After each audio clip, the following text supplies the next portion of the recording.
Shalom, jemaat yang dikasihi Tuhan. Pada pagi hari ini kita datang untuk beribadah kepada Tuhan, menikmati Tuhan. Kita mendengarkan panggilan ibadah kita dari Mazmur 105 ayat yang pertama sampai 4 dan Matius 6 31 sampai 33, demikian firman Tuhan. Bersyukurlah kepada Tuhan, serukanlah namanya, perkenalkanlah perbuatannya di antara bangsa-bangsa. Bernyanyilah baginya, bermazmurlah baginya, percakapkanlah segala perbuatannya yang ajaib. Bermegahlah di dalam namanya yang kudus, biarlah bersuka hati orang-orang yang mencari Tuhan. Carilah Tuhan dan kekuatannya, carilah wajahnya selalu. Sebab itu janganlah kamu khawatir dan berkata, apakah yang akan kami makan? Apakah yang akan kami minum? Apakah yang akan kami pakai? Semua itu dicari bangsa-bangsa yang tidak mengenal Allah. Akan tetapi Bapamu yang di sorga tahu bahwa kamu memerlukan semuanya itu. Tetapi carilah dahulu kerajaan Allah dan kebenarannya, maka semuanya itu akan ditambahkannya kepadamu. Kita menenangkan hati kita di hadapan Tuhan pada pagi hari ini. Kita mau fokus untuk menikmati Dia di dalam pujian penyembahan dan dalam firman Tuhan yang akan kita dengar. Kita bersaat teduh sejenak.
Ibadah kita pada pagi hari ini kita mulai dengan satu pengakuan bahwa pertolongan kita datangnya dari Allah yang menciptakan langit dan bumi serta segala isinya dan yang tidak pernah meninggalkan hasil perbuatan tangannya.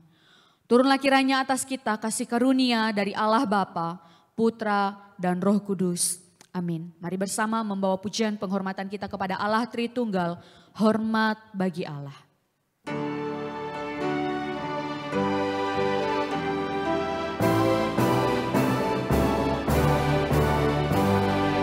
Hormat bagi Allah Bapa, hormat bagi anaknya, hormat bagi Roh penghibur ketiganya yang esa. Haleluya, haleluya, ketiganya yang esa. Kita berdoa. Tuhan Allah Bapa kami yang bertakhta di dalam kerajaan sorga. Pada pagi hari ini Tuhan kami bersyukur, kami bersuka cita di dalam kemurahan Tuhan. Kami boleh datang pada pagi hari ini untuk boleh beribadah kepadamu, memuji dan menyembah Engkau, menikmati Engkau di dalam pemberitaan firman-Mu. Tuhan, sebelum kami jauh menikmati Engkau dalam beribadah pada pagi hari ini, kami mengingat di sepanjang satu minggu yang sudah kami lewati, begitu banyak hal yang kami lakukan yang tidak menyenangkan hati-Mu. Mulai dari tutur kata kami yang menyakiti hati sesama kami, terlebih menyakiti hati Tuhan.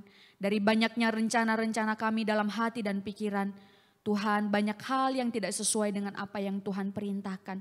Kami juga melalaikan firman-Mu, kami tidak melakukan penginjilan kepada orang-orang yang belum percaya kepadamu.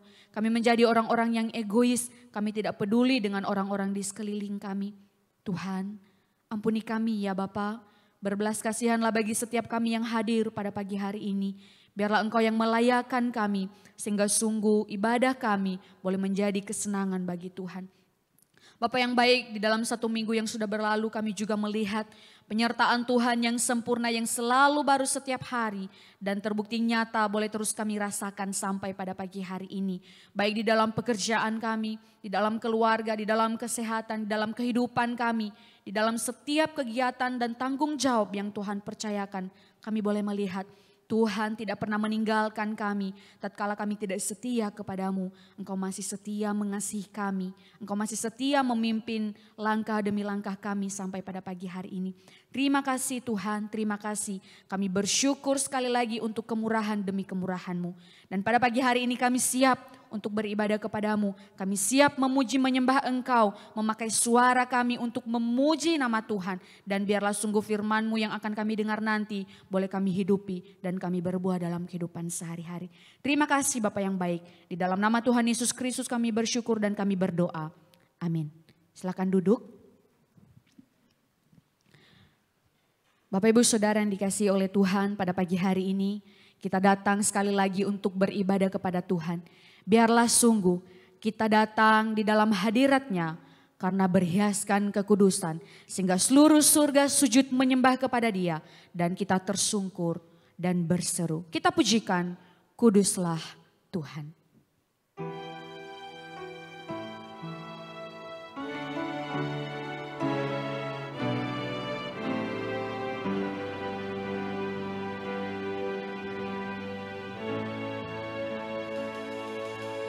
Ku datang Tuhan dalam hadirat-Mu, berhiaskan kekudusan. Seluruh surga sujud menyembah-Mu. Ku tersungkur dan berseru. Sekali lagi katakan, ku datang Tuhan. Ku datang Tuhan dalam hadirat-Mu,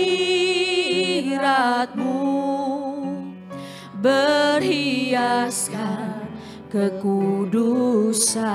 Seluruh surga, seluruh surga sujud menyembah-Mu. Ku tersungkur dan berseru,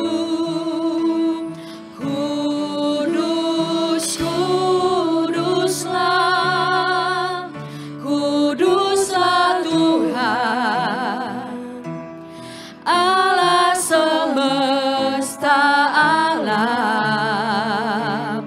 Kudus, kuduslah, kuduslah Tuhan, surga bumi menyembah-Mu. Kami datang di hadirat-Mu Tuhan, berhiaskan kekudusan. Ku datang Tuhan dalam hadirat-Mu, berhiaskan kekudusan. Seluruh surga sujud menyembah-Mu. Ku tersungkur dan berseru, kudus, kuduslah, kuduslah Tuhan, Allah semesta alam. Kudus, kuduslah, kuduslah Tuhan, surga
bumi menyembah-Mu Tuhan.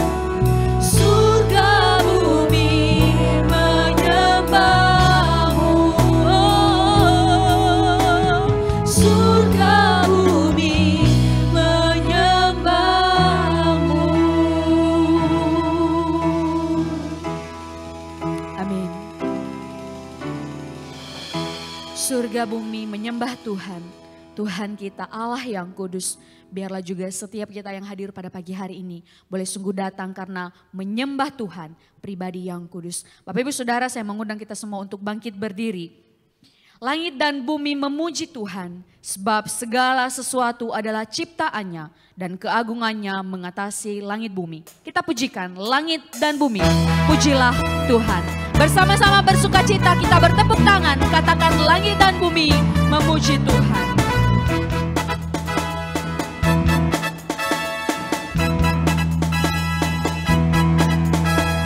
Langit dan bumi pujilah Tuhan, sebab Dia ciptakan semuanya.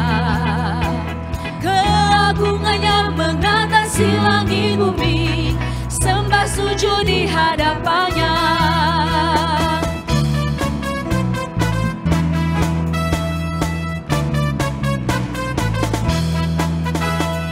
Langit dan bumi pujilah Tuhan, sebab Dia ciptakan semuanya. Keagungannya mengatasi langit bumi, sembah sujud di hadapannya. Ku puji, ku sembah, ku puji, ku sembah, ku puji, ku sembah Yesus Kristus Sang Penebusku. Ku puji, ku sembah, ku puji, ku sembah Yesus Kristus dan Rajaku.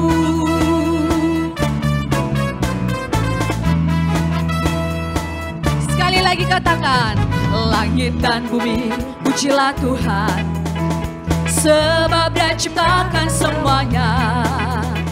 Keagungannya mengatasi langit bumi, sembah sujud di hadapannya. Ku puji, ku sembah, ku puji, ku sembah Yesus Kristus Sang Penebusku. Ku puji, ku sembah, ku puji, ku sembah Yesus Tuhan dan Rajaku. Jemaat saja ku puji, ku puji, ku sembah, ku puji, ku sembah Yesus Kristus Sang Penebusku. Ku puji, ku sembah, ku puji, ku sembah Yesus Tuhan dan Rajaku. Sekali lagi katakan, ku puji, ku sembah, ku puji, ku sembah, ku puji, ku sembah Yesus Kristus Sang Penebusku. Ku puji, ku sembah, ku puji, ku sembah Yesus Tuhan dan Rajaku.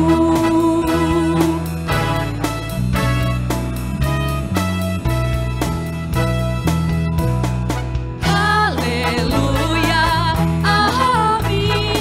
Haleluya, amin. Haleluya, amin. Haleluya, amin. Sekali lagi katakan, haleluya, amin. Haleluya, amin. Haleluya, amin. Haleluya, amin. Haleluya, amin.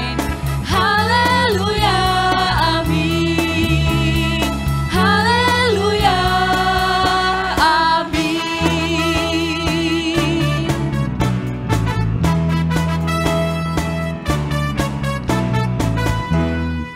Puji Tuhan. Silahkan duduk Bapak Ibu Saudara.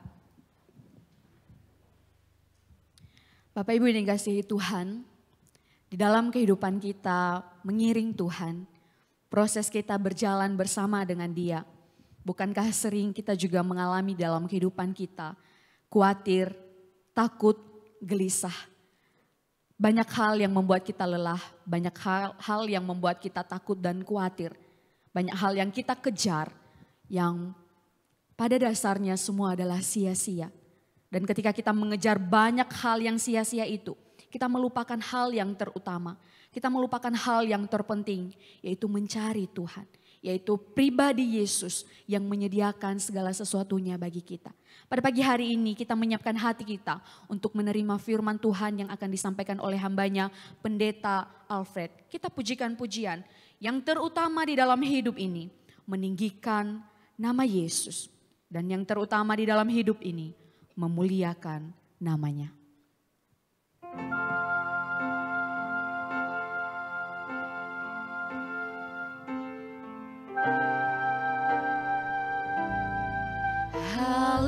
Haleluya, haleluya, saya mau cinta Yesus. Haleluya, haleluya, saya mau cinta Yesus. Kembali sekali lagi haleluya, jemaat saja. Haleluya, haleluya, saya mau cinta Yesus. Haleluya, haleluya, saya mau cinta Yesus.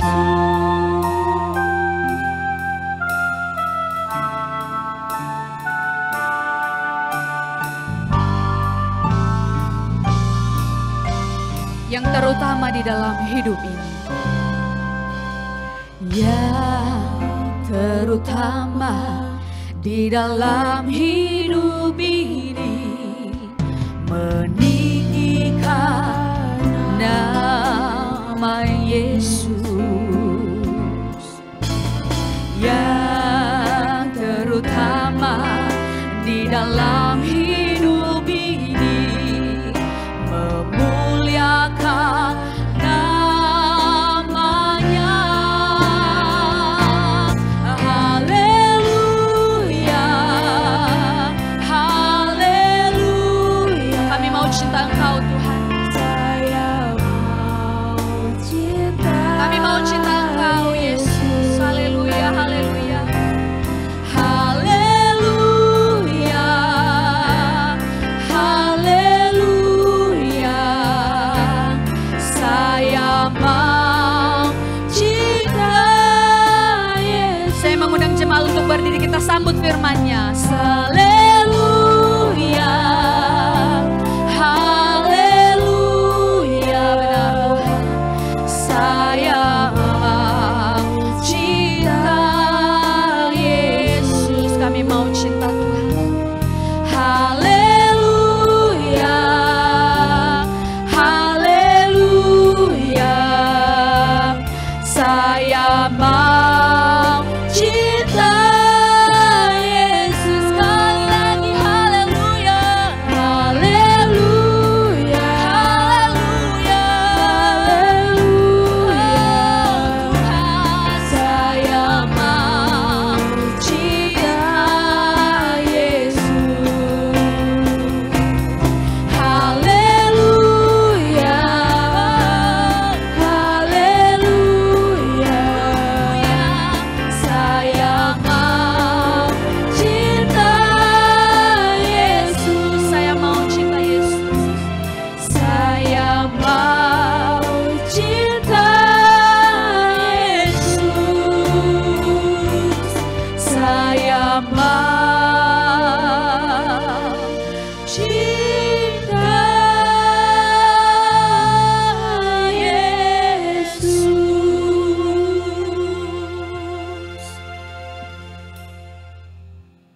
Mari kita berdoa.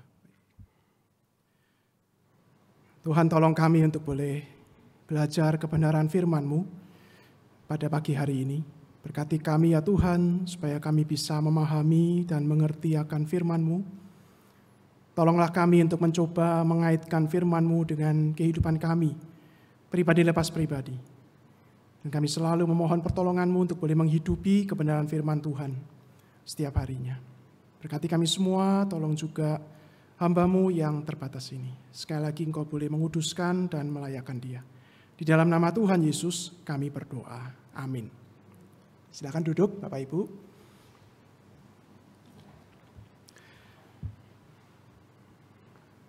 Selamat pagi Bapak Ibu saudara sekalian. Jadi mungkin perkenalan sekali lagi ya, nama saya Alfred. Ini pertama kali ke tempat ini. Saya dari GKA Gloria.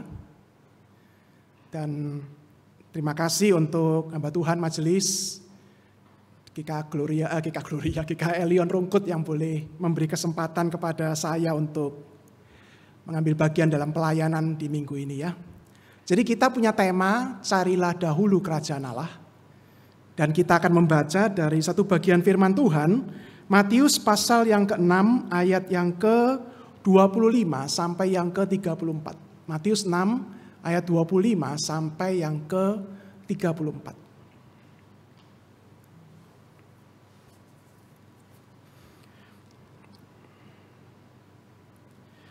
Matius 6 ayat yang ke-25 sampai yang ke-34. Demikian bunyinya.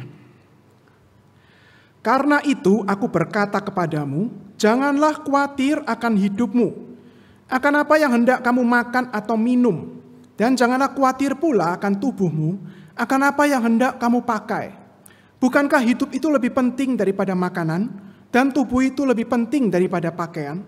Pandanglah burung-burung di langit yang tidak menabur dan tidak menuai dan tidak mengumpulkan bekal dalam lumbung, namun diberi makan oleh Bapamu yang di surga. Bukankah kamu jauh melebihi burung-burung itu? Siapakah di antara kamu yang karena kekhawatirannya dapat menambahkan sehasta saja pada jalan hidupnya? Dan mengapa kamu khawatir akan pakaian? Perhatikanlah bunga bakung di ladang yang tumbuh tanpa bekerja dan tanpa memintal.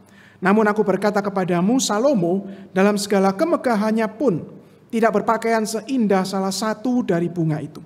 Jadi, jika demikian Allah mendandani rumput di ladang yang hari ini ada dan besok dibuang ke dalam api, tidakkah ia akan terlebih lagi mendandani kamu, hai orang yang kurang percaya? Sebab itu janganlah kamu khawatir dan berkata, apakah yang akan kami makan? Apakah yang akan kami minum? Apakah yang akan kami pakai? Semua itu dicari bangsa-bangsa yang tidak mengenal Allah. Akan tetapi Bapamu yang di surga tahu bahwa kamu memerlukan semuanya itu. Tetapi carilah dahulu kerajaan Allah dan kebenarannya, maka semuanya itu akan ditambahkan kepadamu.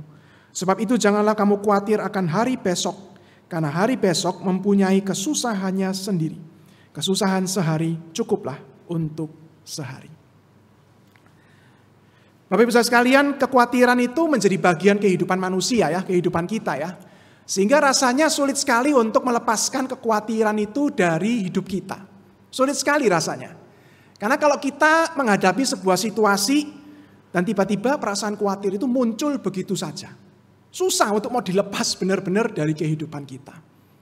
Nah sebenarnya kekhawatiran itu apa?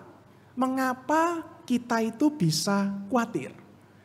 Nah secara sederhana, rasa khawatir atau khawatir itu adalah perasaan takut atau cemas terhadap sesuatu yang belum pasti.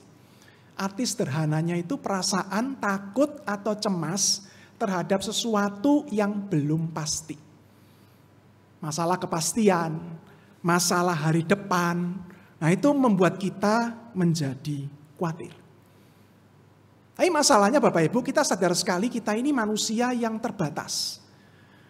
Dan ada situasi-situasi kehidupan kita, kondisi, yang memang kita itu tidak bisa selalu pegang dan memastikannya akan terjadi sesuai dengan keinginan kita. Nah, sehingga kita itu akan bisa menjadi khawatir. Karena kita nggak bisa memastikan itu akan terjadi seperti keinginan kita. Kekhawatiran juga bisa terjadi. Misalnya, ketika kita itu adalah orang-orang yang dulu pernah mengalami kondisi-kondisi yang membuat kita takut, khawatir, kita kemudian bisa melewatinya, kemudian kita melupakan tanpa sadar begitu saja. Sekian lama tiba-tiba kita masuk dalam situasi kembali yang mirip dengan yang lalu itu. Dan tiba-tiba perasaan khawatir mulai muncul kembali. Sehingga kita itu berkata, aduh aku itu trauma, jangan-jangan seperti yang dulu lagi. Aku mulai khawatir karena mulai memikirkan apa yang terjadi di masa-masa yang lampau yang pernah kita alami. Kekhawatiran juga bisa terjadi bagi beberapa orang, misalnya memikirkan orang-orang yang dia kasihi, hari depan orang-orang yang dia kasihi. Misalnya beberapa orang tua, mama misalnya, memikirkan tentang kehidupan depan dari anak-anaknya. Mau sekolah di luar negeri, mau sekolah di luar kota, dunia bertambah jahat. Negara-negara di luar sana tambah aneh-aneh. Lah kalau anakku ke sana, bisa tak pastikan anakku itu baik-baik saja? Atau jangan-jangan mentang-mentang lari atau jauh dari papa mamanya, mari kita hidupnya gak karu-karuan. Menjadi kekhawatiran, melepas orang-orang yang kita kasihi. Beberapa orang itu khawatir, bahkan ketika pandemi sudah hampir selesai. Kita kan sudah melewati pandemi ya. Pak Jokowi mengatakan sekarang masanya bukan pandemi lagi, tapi endemi. Nah, sehingga kita mulai berani lepas masker, kita berani untuk kumpul rame-rame, kita berani untuk pergi kemana-mana. Tapi beberapa orang itu masih khawatir Bapak Ibu. Kenapa? Karena mereka melihat standar hidupnya itu belum kembali seperti sebelum pandemi. Aku akan menjadi lebih tenang walaupun pandemi sudah selesai. Asal hidupku standarnya itu kembali paling tidak seperti sebelum pandemi dong. Karena kalau sekarang ini kita itu masih merasa ini masih belum seperti dulu, ini masih belum seperti dulu. Sehingga kita itu terus mencoba mengatasi dan masih ada rasa-rasa khawatir karena kita merasa standar hidup kita belum kembali. Karena digoyang oleh pandemi ini. Dan jangan kita meremehkan juga kekhawatiran yang bisa menimpa anak-anak kita, remaja, pemuda, atau anak-anak kecil bahkan. Mereka mungkin kekhawatirannya kelihatannya sepele ya. Tapi bagi mereka itulah kekhawatiran anak-anak muda. Yang juga kita pernah alami sebenarnya Bapak Ibu. Misalnya anak-anak remaja kita yang sekarang lagi ibadah di atas itu. Itu kan mereka punya kekhawatiran. Masalah persahabatan. Ditinggal teman, disiwak teman, itu masalah besar buat mereka Bapak Ibu. Kenapa? Karena mereka bisa khawatir. Lah kalau temanku siwak semua, aku mau teman sama siapa? Itu kan rasa bagi kita, cari teman lagi lah gitu kan. Tapi bagi mereka itu masalah besar. Karena bagi mereka di usia seperti itu, pertemanan itu adalah hal yang berharga. Nah sehingga kita itu memang gak bisa gampang-gampang membuat sepele atau memandang rendah kekhawatiran dari orang-orang satu sama lain. Bisa jadi bagi kita yang mereka khawatirkan itu gitu ayo dikhawatirin. Tapi bagi mereka itu kekhawatiran yang sangat mengganggu dan menjadi satu kecemasan dalam hidup mereka. Tapi bisa jadi sebaliknya. Bagi kita itu sesuatu yang menjadi pikiran dan kekhawatiran, kecemasan kita. Tapi bagi orang lain gitu ayo dipikiri sampai kayak gitu. Karena memang setiap orang itu punya pergumulan dan kekhawatiran, kecemasan akan kepastian hidupnya berbeda-beda. Tapi yang namanya kekhawatiran tentunya kita semua itu memahami. Kita bisa merasakannya dalam situasi-situasi tertentu dan kita mau belajar untuk menghadapi dan mengatasinya. Apalagi kalau sudah itu benar-benar mengganggu diri dan kehidupan kita. Kita itu ingin mengatasi dan mencoba menghadapi perasaan khawatir dan kecemasan itu. Mencoba untuk mencari kepastian, untuk menenangkan sedikit kekhawatiran kita. Cuma pada waktu kita membaca firman Tuhan ini, ketika kita berpikir untuk mengatasi, menghadapi kekhawatiran dan kecemasan, mencari kepastian kehidupan kita, Tuhan Yesus berkata, jangan khawatir. Loh kenapa ngomong gitu Tuhan Yesus ya? Apakah Tuhan tuh gak pengen kita itu khawatir? Dan rasanya kalau punya perasaan khawatir itu dosa banget gitu. Sehingga Tuhan berkata jangan khawatir. Terus kita itu mesti gimana caranya mencopot kekhawatiran supaya jangan ada lagi dalam hidup kita. Dan rasanya juga gak mungkin karena kita ini manusia sadar sekali kelemahan keterbatasan kita. Dan pergumulan kehidupan kita. Kenapa Tuhan itu berkata jangan khawatir? Bapak Ibu saudara sekalian, firman Tuhan itu mengingatkan kepada kita. Kekhawatiran, rasa khawatir itu bisa menjadi penanda atau peringatan buat kita. Akan apa? Yang pertama, jangan sampai kita itu kemudian ingin mengatasi rasa khawatir, kecemasan, dan mencari kepastian kehidupan kita dengan mencari hal-hal yang seperti orang-orang yang tidak percaya atau orang-orang yang tidak mengenal Tuhan. Kekhawatiran itu bisa menjadi penanda atau pengingat buat kita. Jangan sampai untuk mengatasi hal itu, untuk mencari ketenangan dari hal itu, kita itu merasa harus mencari seperti apa yang orang-orang di luar sana yang gak percaya Tuhan atau yang tidak mengenal Tuhan. Mereka pun sedang mencarinya. Atau kekhawatiran itu juga bisa menjadi peringatan buat kita. Jangan-jangan tanpa kita sadari, kita sedang menjalani hidup ini seperti orang yang tidak percaya atau tidak mengenal Tuhan. Jangan-jangan ketika kita menjalani kehidupan kita tanpa sadar, kita itu sama seperti orang-orang yang tidak percaya atau tidak mengenal Allah. Orang-orang yang tidak percaya, tidak mengenal Allah itu bagaimana kalau menjalani kehidupan dan mencari kepastian dan kekhawatirannya, mengatasi kekhawatirannya. Nah, firman Tuhan mengatakan Bapak Ibu, orang-orang yang tidak percaya, tidak mengenal Allah, itu akan mencari dan mengarahkan dirinya untuk mengejar hal-hal yang mereka pikir bisa menjadi sandaran, pegangan, penenang pengharapan mereka. Dan juga untuk mendatangkan kebebasan dari rasa khawatir mereka. Dengan mencari hal-hal yang sebenarnya tidak akan menjamin hal itu. Mengejar kebutuhan-kebutuhan yang sebenarnya itu fana. Makanan, pakaian, minuman seperti kata firman Tuhan. Mungkin bisa kita tambah, gak cuma makanan, pakaian, minuman ya. Tapi kebutuhan kita yang lain misalnya materi, kesehatan, kekuatan diri, kuasa. Mencari hal-hal itu karena berpikir itu yang akan memberikan ketenangan, kepastian, menyelesaikan semua kecemasan kalau saya memiliki semuanya itu.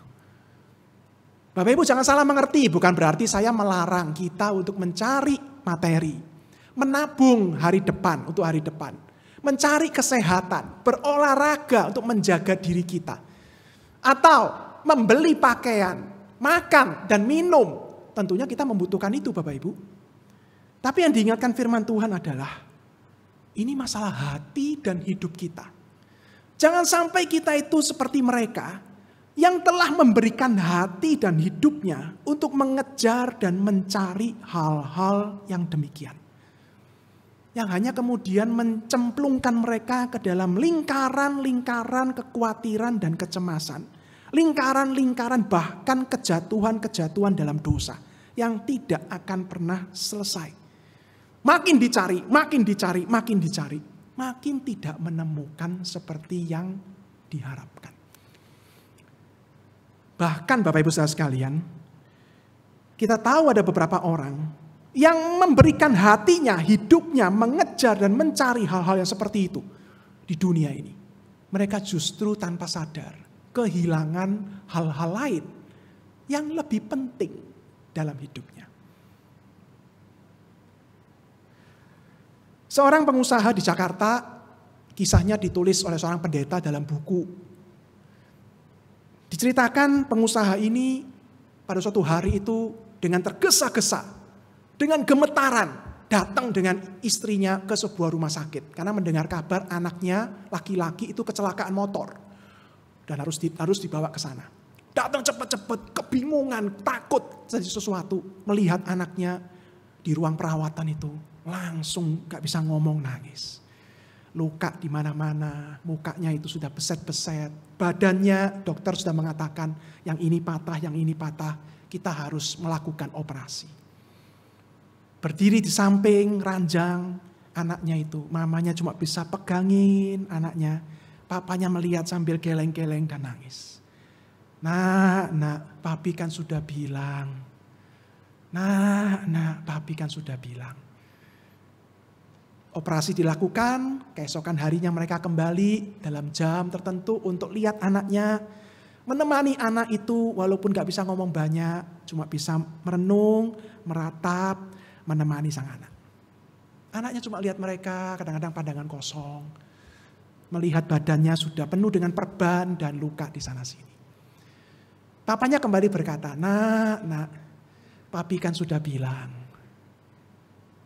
Papi kasih kamu motor yang kamu pingin. Motor yang baik, yang mahal. Tapi hati-hati, kok kamu sekarang kecelakaan. Papi sudah kasih kamu di rumah, apa yang kamu mau?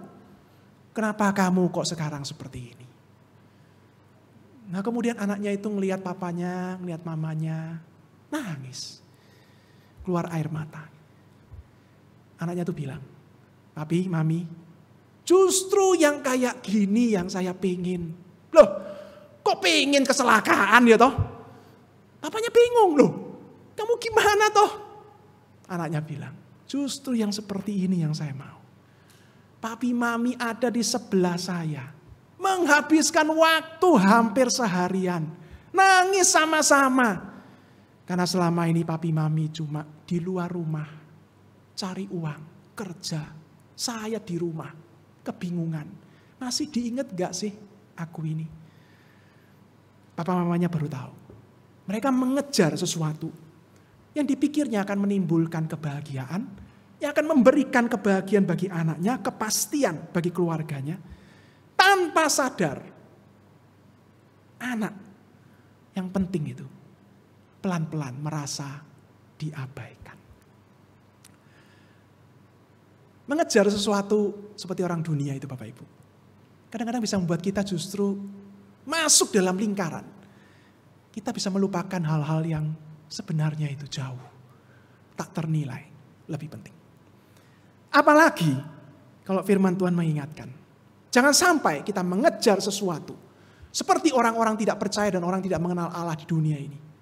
Dan kita itu kemudian lupa siapa kita, siapa itu Tuhan dalam hidup kita. Siapa itu kita yang ada di dalam Tuhan. Mengejar hal-hal yang fana yang kita pikir akan memberikan ketenangan, kepastian. Tapi justru firman Tuhan ingatkan, hati-hati. Jangan sampai mencari itu. Dan kita kemudian tanpa sadar itu lupa, abai. Siapa kamu? Siapa saya? Siapa Tuhan? Karena firman Tuhan mengingatkan, kita ini anak-anak Tuhan. Tuhan itu Bapa kita yang di surga. Bapa yang tahu kebutuhan-kebutuhan kita. Masa sih Bapa itu enggak tahu yang kita rasakan dan kita gumulkan, yang kita cemaskan? Kita ini anak-anak Allah. Dan dia itu Bapa yang di surga. Yang sampai digambarkan Tuhan itu seperti anak-anak sekolah minggu nyanyikan itu. Coba kamu lihat burung di udara. Coba kamu lihat bunga bakung di ladang. Allah, Bapa, memelihara mereka. Masakan sekarang kamu berpikir dirimu itu dan membuatnya lebih rendah dari mereka? Masakan Bapa itu enggak akan memelihara kamu? Kalau burung dan bunga bakung dipelihara. Kita itu anak-anak Bapa di surga. Tuhan adalah Bapa kita di surga. Bahkan Bapak Ibu Saudara sekalian, kita tahu kenapa kita berani memanggil dia Bapa. Dan kita itu berani mengatakan aku ini anak-anaknya di dalam pemeliharaannya. Karena Bapa di surga itu telah memberikan yang paling besar, yang paling baik, yang tidak ada lagi bandingannya. Telah diberikan dahulu kepada kita. Bahkan ketika kita masih berdosa. Kata Rasul Paulus, yaitu Tuhan Yesus sendiri. Jaminan bahwa dia tidak akan meninggalkan dan melepaskan kita. Karena yang paling baik, yang paling besar telah diberikan kepada kita. Tuhan Yesus sendiri. yang mati dan bangkit buat kita. Yang ketika kita percaya kepada Tuhan Yesus, kita itu berani datang kepada Allah dan memanggil Dia sebagai Bapa kami yang di surga. Hanya karena Tuhan Yesus. Kita tahu kita ini milik Tuhan, milik Bapa. Dan Tuhan Yesus berkata, Bapamu itu tahu kebutuhan anak-anaknya. Bapamu itu mengerti apa yang kamu sedang cemaskan dan butuhkan. Bapamu itu memelihara kehidupan anak-anaknya.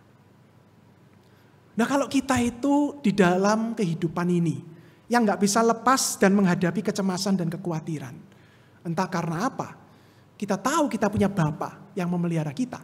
Kita tahu hidup kita ini adalah anak-anaknya yang ada dalam pemeliharaan Allah. Bahkan kita bisa hidup sampai sekarang. Itu karena semata-mata pemeliharaan Tuhan. Bagaimana kemudian kita mesti menjalani kehidupan kita? Bagaimana kita mesti kemudian menjalani kehidupan bahkan dalam tantangan dan kecemasan, kekhawatiran yang bisa kita hadapi, Bapak Ibu? Bagaimana kita kemudian menjalani kehidupan ini? Di dalam pemeliharaan Bapa yang di surga. Saudara-saudara, Matius 6 ayat 33 itu mengatakan, karena kita ini anak Allah, Bapa itu adalah Bapa kita yang di surga, yang memahami kehidupan dan kebutuhan kita. Maka apa yang kita harus cari dalam kehidupan ini? Jangan biarkan diri kita mencari apa yang orang-orang tidak mengenal Allah, orang-orang tidak percaya cari. Tapi carilah dahulu kerajaan Allah dan kebenarannya. Maka semuanya akan ditambahkan kepadamu. Carilah dahulu kerajaan Allah dan kebenarannya. Semuanya akan diberikan kepadamu. Nah, kita mesti hati-hati Bapak Ibu ya, mencari kerajaan Allah dan kebenaran itu. Jangan sampai kita kemudian salah berpikir. Jangan kita berpikir kemudian mencari kerajaan Allah dan kebenarannya. Kemudian kita itu gak perlu kerja. Nggak perlu cari materi, nggak perlu cari makan, enggak. Terus kita kerjaannya cuma kumpul di gereja, doa, dan nggak ngapa-ngapain. Tentu bukan seperti itu Bapak Ibu artinya. Jangan juga kita berpikir mencari kerajaan Allah dan kebenarannya itu, kemudian semua akan ditambahkan kepada kita, berarti kita kemudian berpikir, oh berarti cari kebenaran Allah dan cari kerajaan Allah dan kebenarannya itu seperti kunci, seperti pin. Yang kalau kita cari, nanti Tuhan itu akan memberikan kepada kita, balas kepada kita, apa yang kita inginkan dan apa yang kita akan mintakan. Nah tentunya kita nggak bisa berpikir seperti itu Bapak Ibu ya. Karena artinya kita itu kemudian ada maunya. Waktu kita cari kebenaran Allah, cari kerajaan Allah dan kebenarannya. Tapi apa itu artinya? Carilah dahulu anak-anak Tuhan. Kerajaan Allah Bapamu itu, di surga itu. Dan kebenarannya.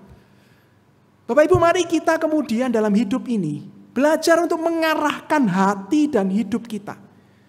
Bukan kepada apa yang orang-orang dunia ini pikir akan baik dan menenangkan hidup mereka. Menjadi kepegangan kehidupan mereka.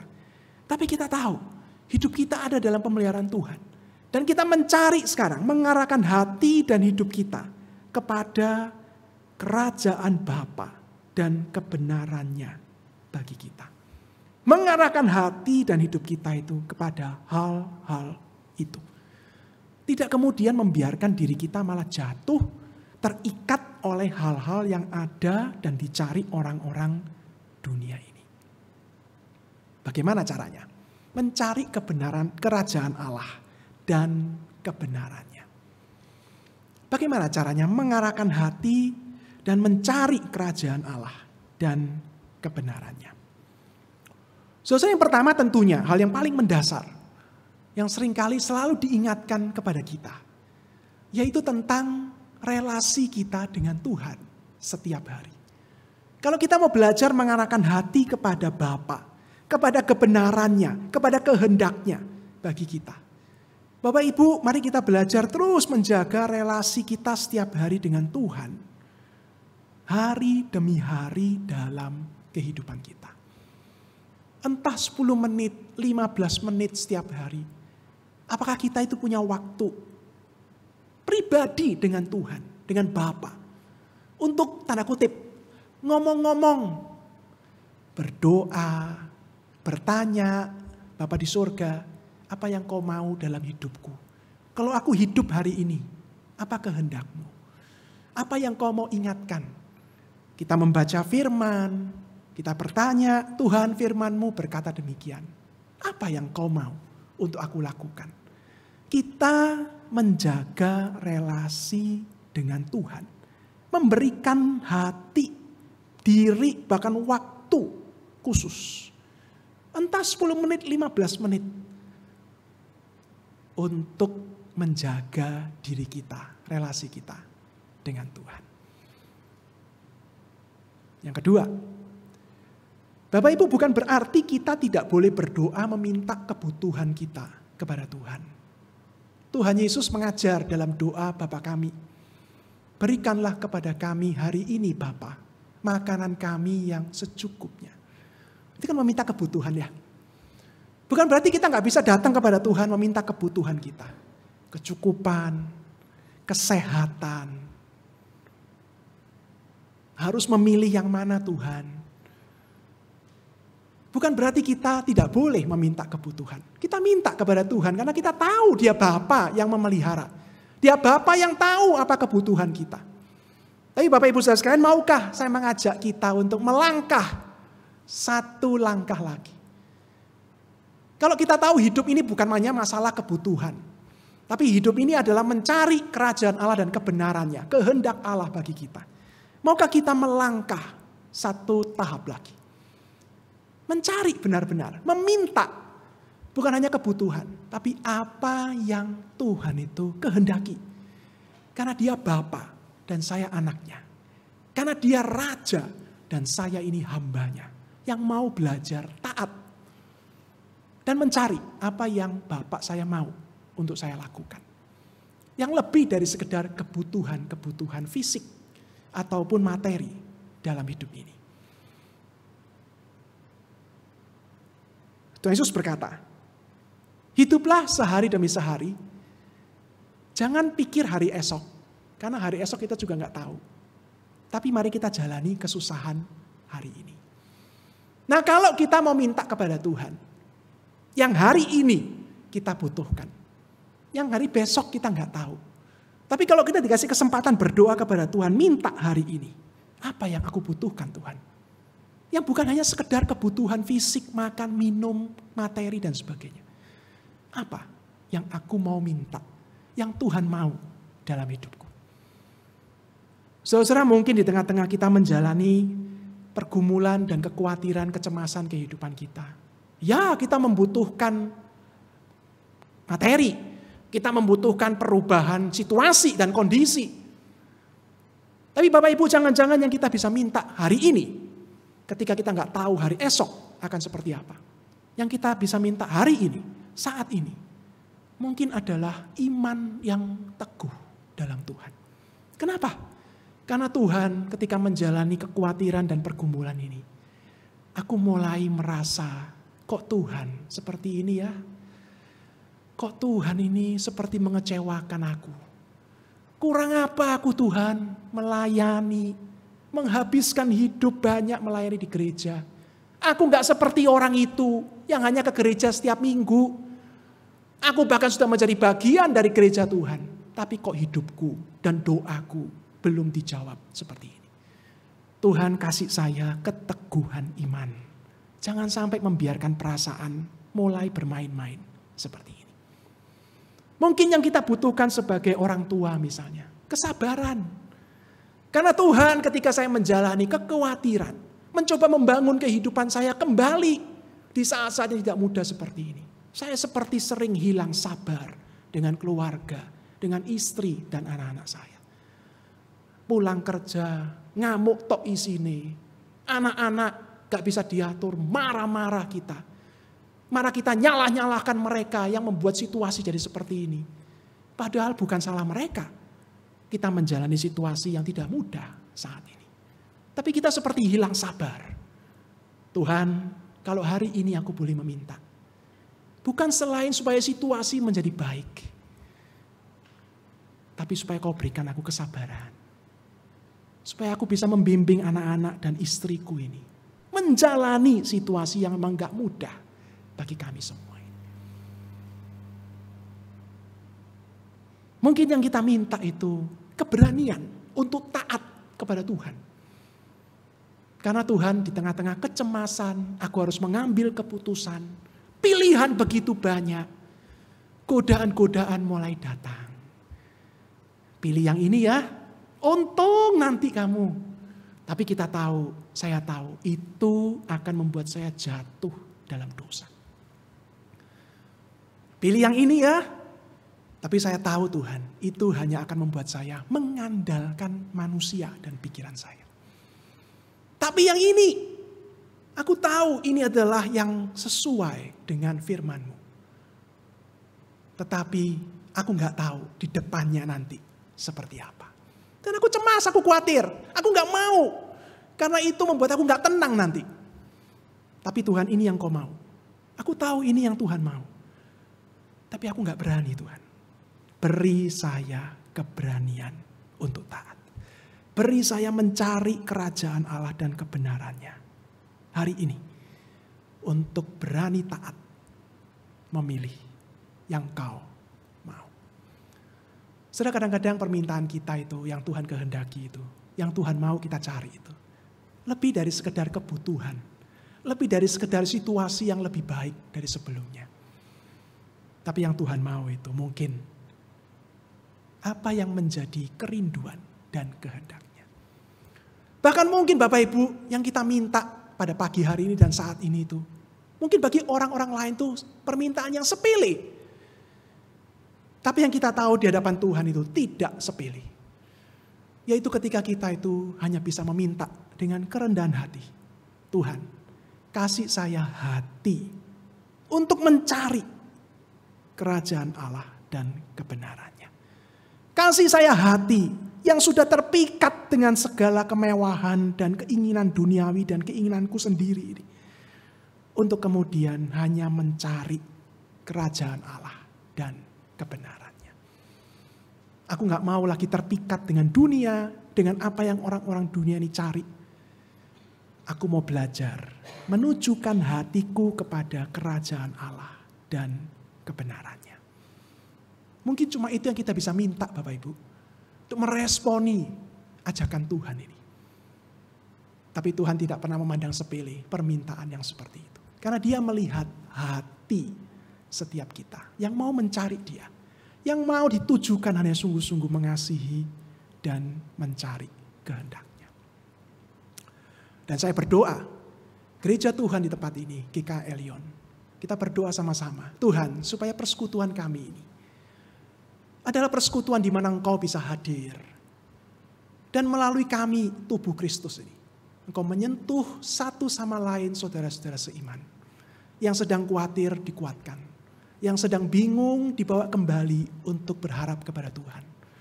Yang sedang lemah didoakan. Yang sedang mencari pertolongan saudara seiman yang lain. Menjadi perpanjangan Tuhan untuk menolong mereka. Sehingga benar-benar persekutuan anak-anak Tuhan merasakan. Bapa memelihara. Bapa tahu kebutuhan kita. Carilah dahulu kerajaan Allah dan kebenarannya. Semuanya akan diberikan kepadamu. Melalui kehadiran saudara-saudara seiman di dalam Tuhan. Saudara-saudara, ada seorang anak Tuhan namanya Joni Eareckson Tada. Ya. Beberapa dari Anda mungkin kenal dia dan pernah membaca buku atau mendengar kisah hidupnya.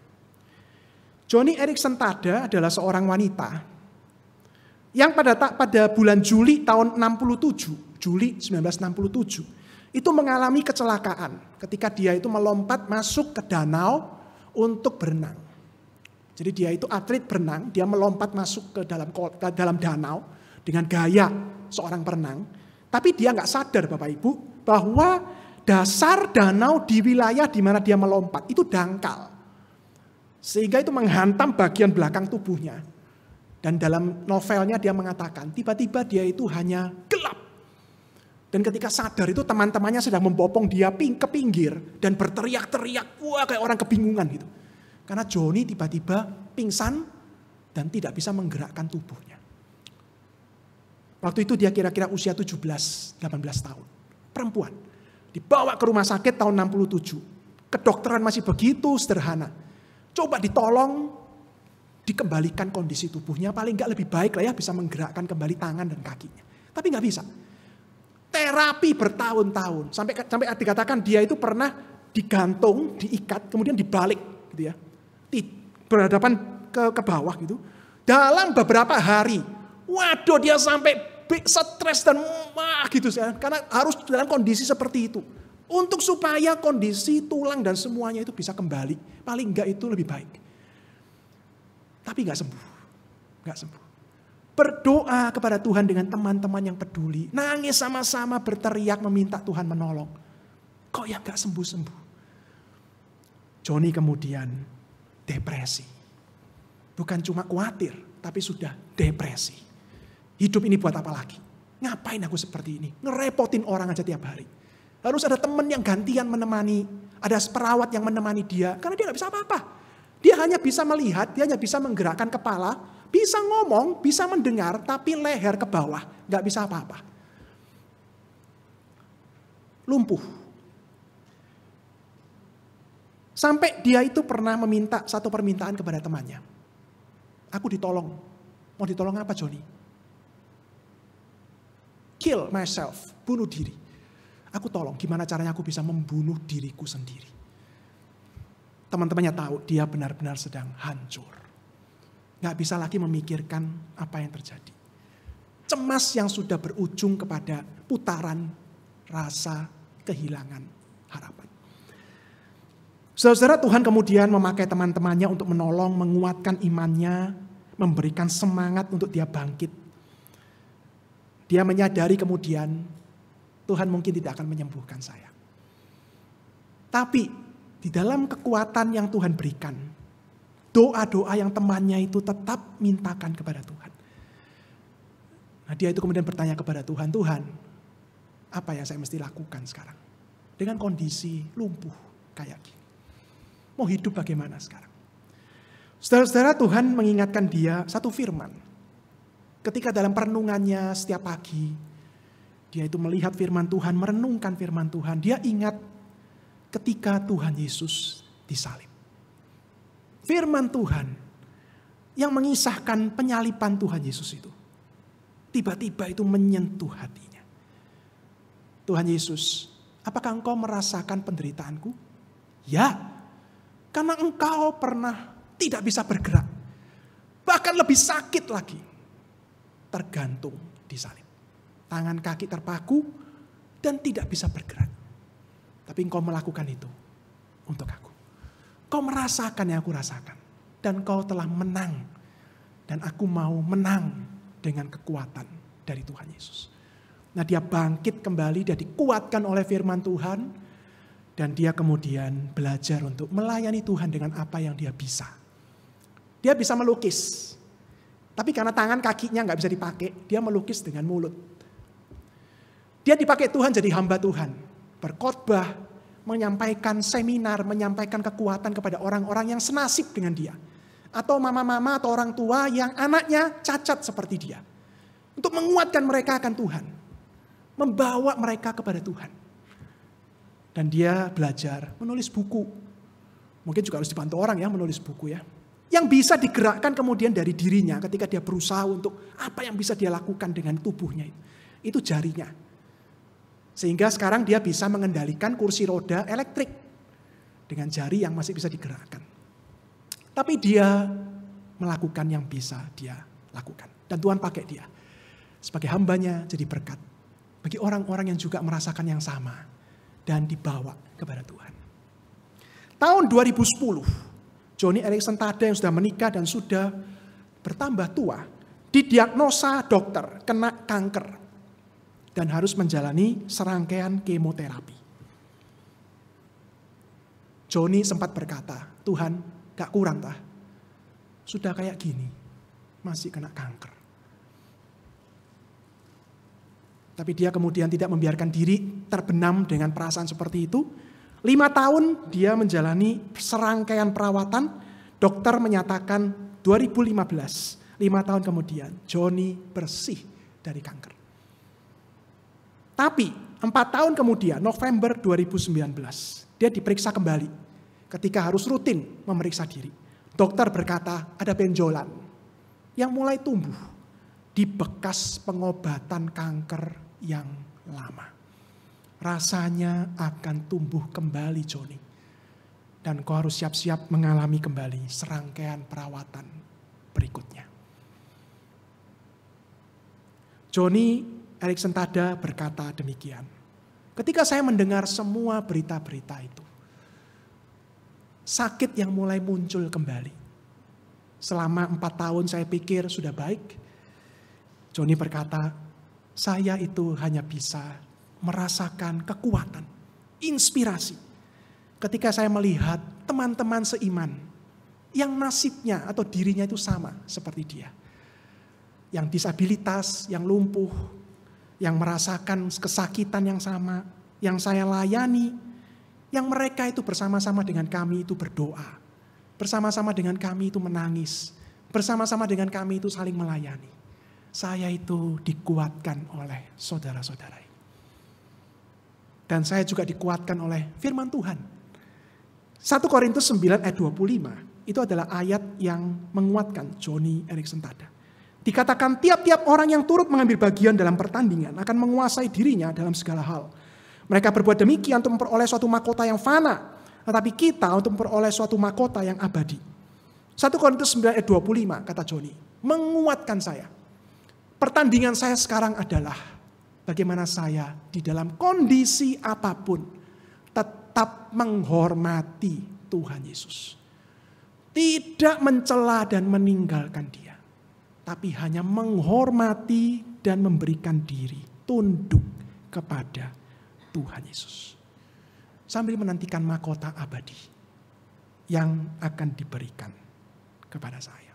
Menghormati Tuhan Yesus. Joni Erik Sentada masih hidup sampai sekarang dengan kondisi seperti itu. Dan dia hanya tetap belajar untuk setia. Menghormati Tuhan. Dikuatkan oleh firman Tuhan dan saudara-saudara seimannya. Menjalani hidupnya. Sampai saat ini. Saudara, apa yang menjadi pergumulan dan kekhawatiran kita pada masa-masa seperti ini? Kalau pagi hari ini dan saat ini kita boleh datang kepada Tuhan dan boleh berdoa meminta kepada Tuhan. Apa yang kita akan minta? Lebih dari sekedar kebutuhan dan kecukupan yang kita itu minta. Atau kita bisa minta satu hal yang paling sederhana. Tuhan, saya ingin punya hati yang mencari Engkau. Mencari kerajaan dan kebenaran-Mu. Tidak mencari dan terpikat oleh dunia ini. Dan berpikir itulah yang akan menenangkan dan menjadi pegangan saya. Tapi saya anak-Mu, Engkau Bapakku, aku mau mencari dan menunjukkan hatiku kepadamu. Apa kita akan menjadi doa kita? Mari kita berdoa yuk Bapak Ibu yuk. Mari kita berdoa ya. Mari kita berdoa.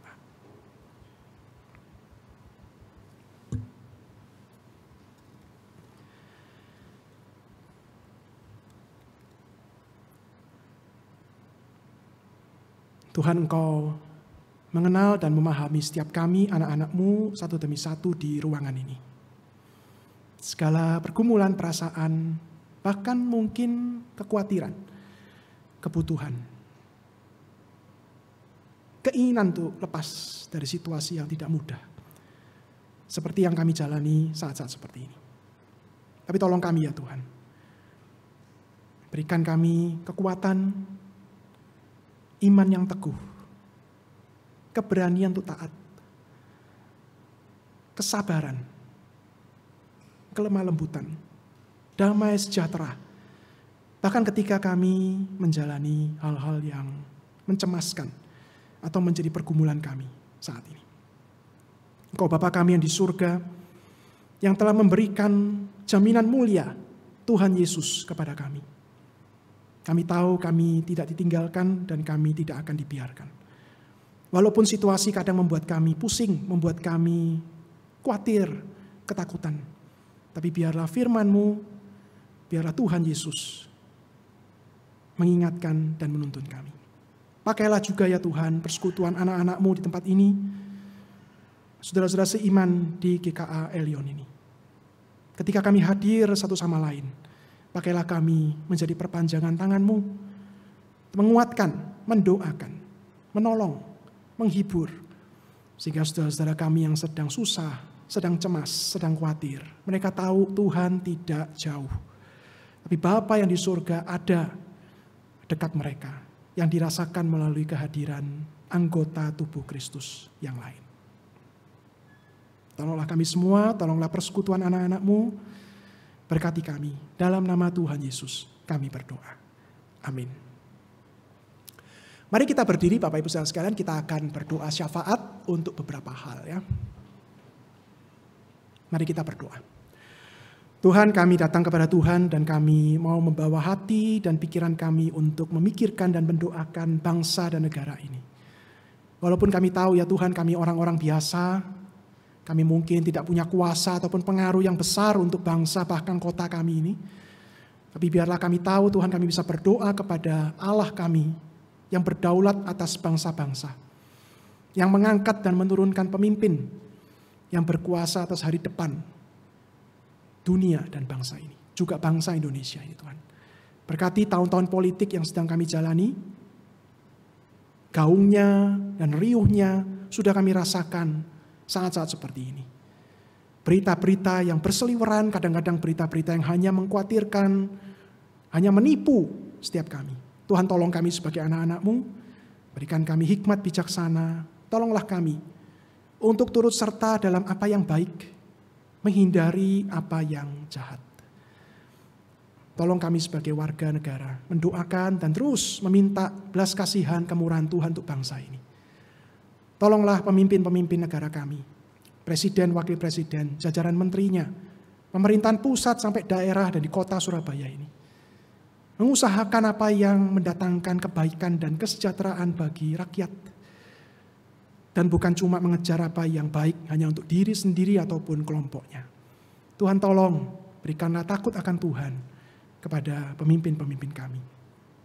Berkati anak-anak Tuhan, saudara-saudara seiman kami yang ada di bangku-bangku pemerintahan, menjadi menteri, menjadi anggota DPR, duduk di dalam pemerintahan pusat daerah. Tuhan tolong mereka.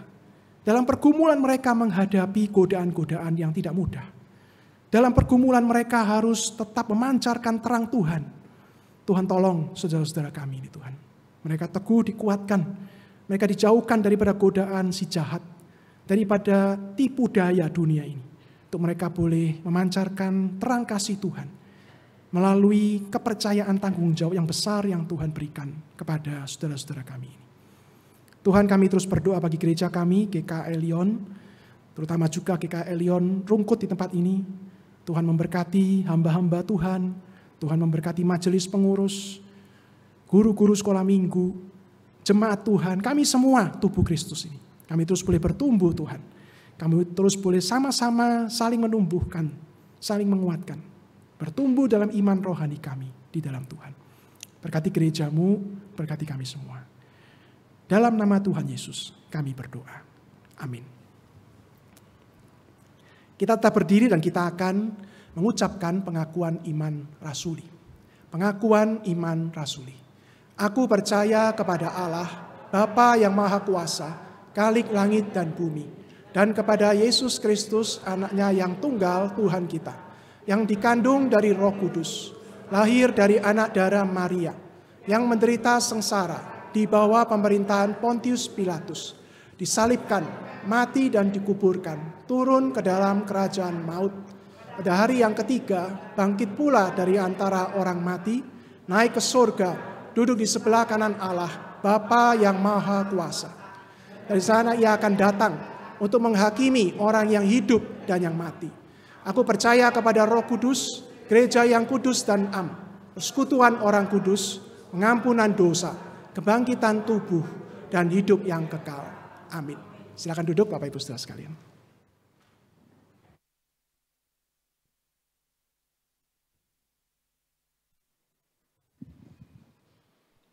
Puji Tuhan, kita sudah mendengarkan firman Tuhan. Biarlah sungguh kita boleh menghidupi firman Tuhan dalam kehidupan kita sehari-hari. Bapak Ibu Saudara, saatnya kita akan memberikan yang terbaik, membawa persembahan kita kepada Tuhan. Sambil kita mempersiapkan persembahan kita pujikan pujian Sejak Yesus di Hatiku.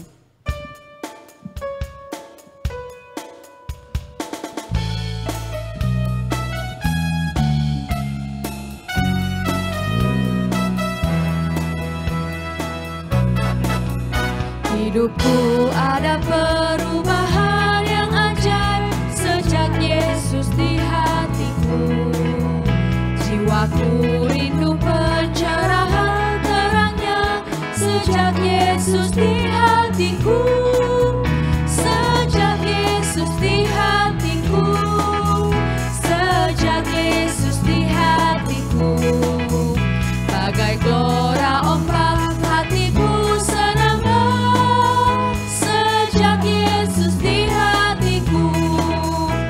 Takkan berjalan di tempat yang sesat sejak Yesus di hatiku. Meski banyak dosa, namun yang sucikan sejak Yesus di hatiku. Sejak Yesus di hatiku. Sejak Yesus di hatiku. Bagai gelora ombak hatiku senang.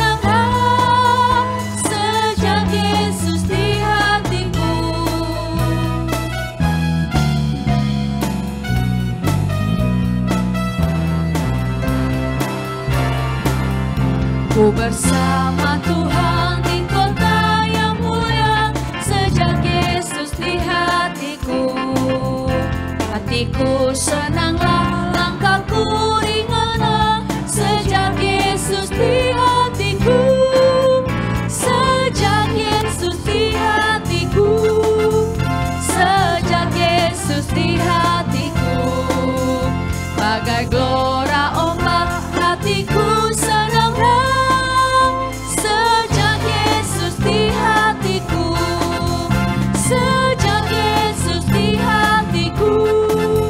Sejak Yesus di hatiku. Bagai gelora ombak hatiku senanglah. Sejak Yesus di hatiku. Jemaat saya undang untuk berdiri. Sejak Yesus di hatiku. Sejak Yesus di hatiku. Bagai gelora ombak hatiku senanglah. Sejak Yesus di hatiku. Sejak Yesus di hatiku. Sejak Yesus di hatiku.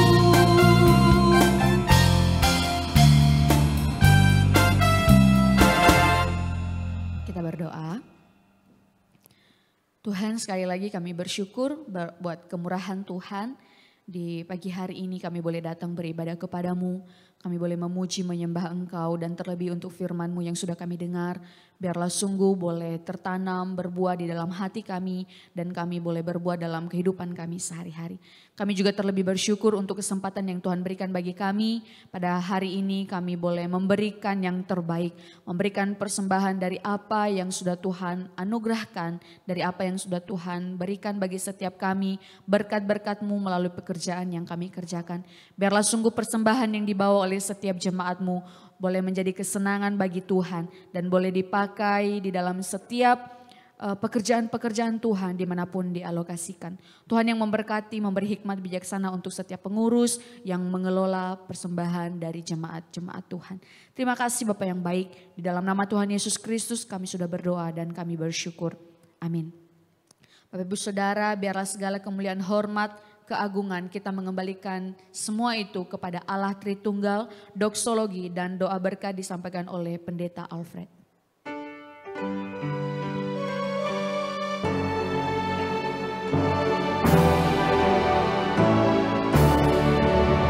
Puji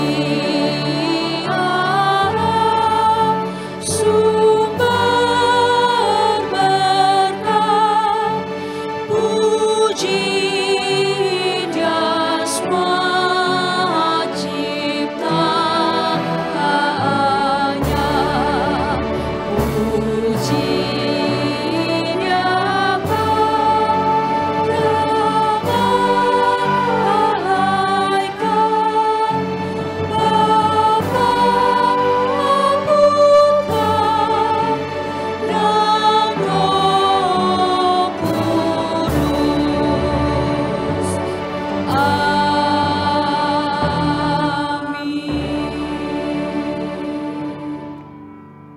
Jemaat Tuhan, mari kita datang kepada Tuhan, kita merendahkan diri kita, dan kita memohon berkat dari Tuhan. Tuhan memberkati engkau dan melindungi engkau. Tuhan menyinari engkau dengan wajah-Nya dan memberikan kasih karunia. Tuhan menghadapkan wajah-Nya kepadamu. Tuhan peduli dan memperhatikan engkau dan memberikan damai sejahtera. Mulai dari saat ini sampai Maranatha, Tuhan Yesus datang yang kedua kalinya. Amin.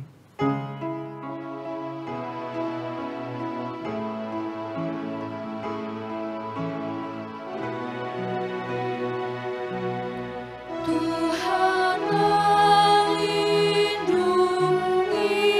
kau,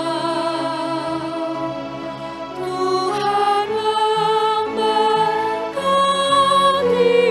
kau,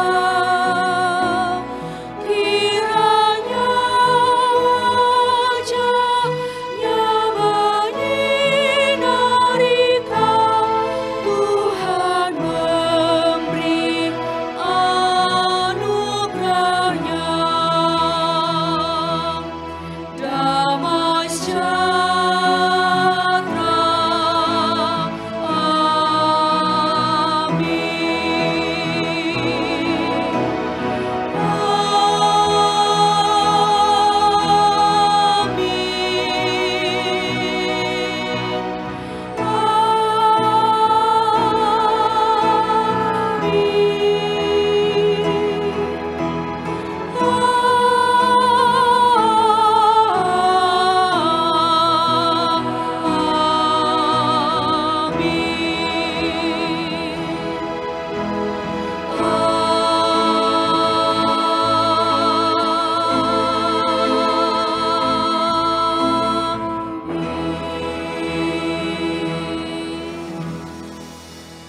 Jemaat dipersilakan duduk.